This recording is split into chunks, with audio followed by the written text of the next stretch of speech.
Hello everyone, today we are going to solve question number 2.22 from Fundamental of Electric Circuits by Alexandra and Sedico. The question is, इस question के अंदर हमें V note find करना है जो कि इस सर्किट के अंदर दिया हुआ है, और हमें पावर जो अब्जॉर्ब हो रहा है आपकी डिपेंडेंट सोर्स से वो फाइंड करना है जो कि इसके अंदर है। ये हमारे पास डिपेंडेंट सोर्स है। अगर आपको इंडिपेंडेंट और डिपेंडेंट सोर्स के बारे में नहीं पता तो आप हमारी वीडियो लेक्चर्स जो हैं, लेक्चर के वीडियो हैं, उनके अंदर आप देखें तो आपको वहाँ पे पता चल जाएगा।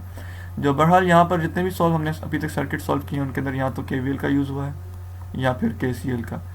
तो इस सर्किट को भी हम या तो KCL या फिर KVL से सॉल्व कर सकते हैं, पर यहाँ पर फिजिबिलिटी KCL की है क्योंकि यहाँ पर एक नोड है जहाँ पे एक ये करंट आ रहा है, एक ये करंट एंटरिंग हो रहा है, एक ये करंट एंटरिंग हो रहा है। तो KCL के थ्रू हमें आसानी से सॉल्व हो जाएगा।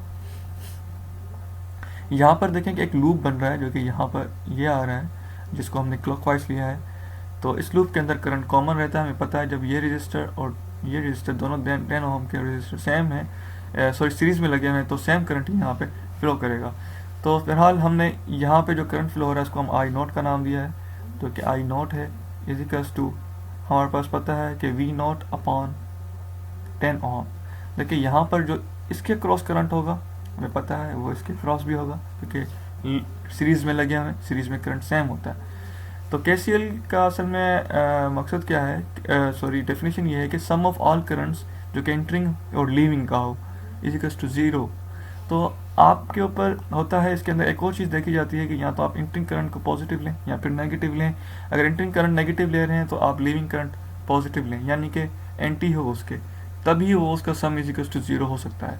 तो हम यहाँ पर इंटरिंग करंट को नेगेटिव ले रहे हैं जो कि वी नोट अपॉन 10 है, जो कि यहाँ पर इंटर हो रहा है करंट, और दूसरा करंट -25 और एक डिपेंडेंट सोर्स का करंट वी नोट या इजिकल्स टू 0 हो जाएगा।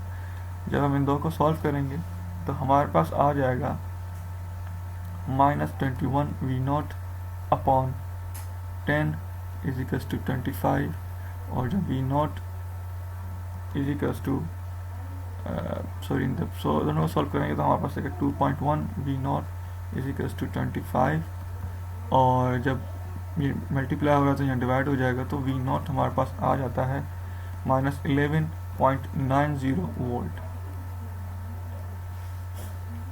अच्छा, उसके बाद जब हमें वी नॉट पता चल गया तो क्या हम डिपेंडेंट करंट का जो हमारे पास आता है, जो डिपेंडेंट करंट है, इसका जो करंट है जो कि वी नॉट पर डिपेंड करता है, तो हमें पता चल जाए कि आई क्या है।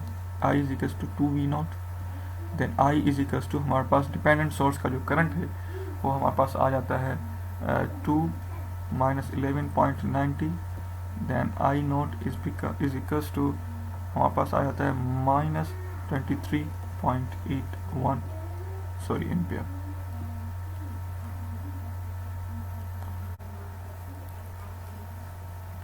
अभी तक हमें अभी आई नोट भी मालूम किया हुआ है हमने, और हमने वी नोट भी मालूम किया है। हमने अभी यहाँ पर वी को फाइंड करना है ताकि हमें इसके क्रॉस जो पावर डिसिपेट हो रहा है वो पता कर सकें। तो हमने कहा कि ये दोनों जो करंट सोर्सेज हैं पैरेलल लगी हुई हैं तो इनके वोल्टेजेस सेम होंगे, पर इसके वोल्टेजेस और इस रजिस्टर के वोल्टेज डिफरेंट होंगे क्योंकि सीरीज़ में लगे हैं। अगर हम इन दोनों को पैरेलल कर दें, दोनों का मतलब सीरीज़ में सॉल्व करें, तो ये पूरा सर्किट हमारे पास इसके साथ, इन दोनों सर्किट्स के साथ सीरीज़ में आ जाएगा। जब सीरीज़ में पैरेलल में आ जाएगा तो तीनों के वोल्टेज सेम हो जाएंगे। तो इस तरह से हमें वी पता चल जाएगा, यहाँ पे जो अपेयर हो रहा है इन दो टर्मिनल्स के अक्रॉस वो पता चल जाएगा। तो हम इसको फाइंड आउट करते हैं, V1 का नाम देते हैं, और वो इजिकल्स टू हमारे पास आता है, हमने कहा इन दोनों को सेम सीरीज़ में सॉल्व करते हैं, वी नोट और आई नोट, जो कि हमने ऑलरेडी फाइंड किया। यहाँ पे करंट आई नोट आ रहा है और उसे हमने आई नोट का नाम दिया। जब इनको मल्टीप्लाई करेंगे हमारे पास V1 इजिकल्स टू 20, और आई नोट हमारे पास आता है जो कि हमारे पास है -11 वी नोट अपॉन हमारे पास 10 है, और वी नोट अपॉन 10 जो कि यहाँ आ गया। और जब हम इसको V1 इजिकल्स टू 20 और हम इसको जब सॉल्व करेंगे तो हमारे पास 11.905 अपॉन 10, ये भी माइनस का है, इसके बाहर साइन भी माइनस का है, तो माइनस माइनस प्लस हो जाएंगे, तो V1 हमारे पास जब सॉल्व होके आएगा V1 is equals to 23.81 volt आ जाएगा। इसका मतलब हमारे पास जो अभी सर्किट अपेयर हुआ है वो इस तरह का है। यहाँ से एक डिपेंडेंट सोर्स आ रही है और यहाँ से ये, और यहाँ से एक, सॉरी ये डिपेंडेंट है, वो इंडिपेंडेंट सोर्स थी 2V0 जो कि हमने फाइंड आउट कर लिया है क्या है यहाँ पर, और 25 और 10 ओम। तो यहाँ पर जो इनके अक्रॉस वोल्टेज अपेयर हो रहे हैं वो है हमारे पास 23.81। जब इन ये सारी की सारी सोर्सेज, दो सोर्सेज और ये रेजिस्टर आपस में पैरेलल हैं, तो 23.81 जाहिर सी बात है यहाँ पर भी अपेयर हो रहा होगा और यहाँ पर भी अपेयर हो रहा है, क्योंकि ये तीनों पैरेलल लगी हुई हैं। तो हमें आसानी से P is equals to VI के थ्रू हम ये फाइंड आउट कर सकते हैं। Then P is equals to VI इसके अक्रॉस कि डिपेंडेंट सोर्स का हमें करंट पावर डेसिपेशन पता करनी है। तो वोल्टेजेस तो हमारे पास V1 है और हमारे पास -I जो कि हम ऑलरेडी यहाँ पर फाइंड आउट कर चुके हैं।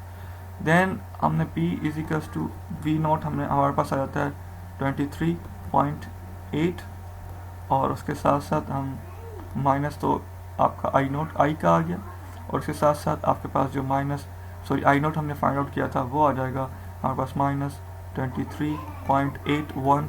और जब इसको हम सॉल्व करेंगे तो पावर इज इक्वल्स टू हमारे पास आ जाती है 566.9 वाट।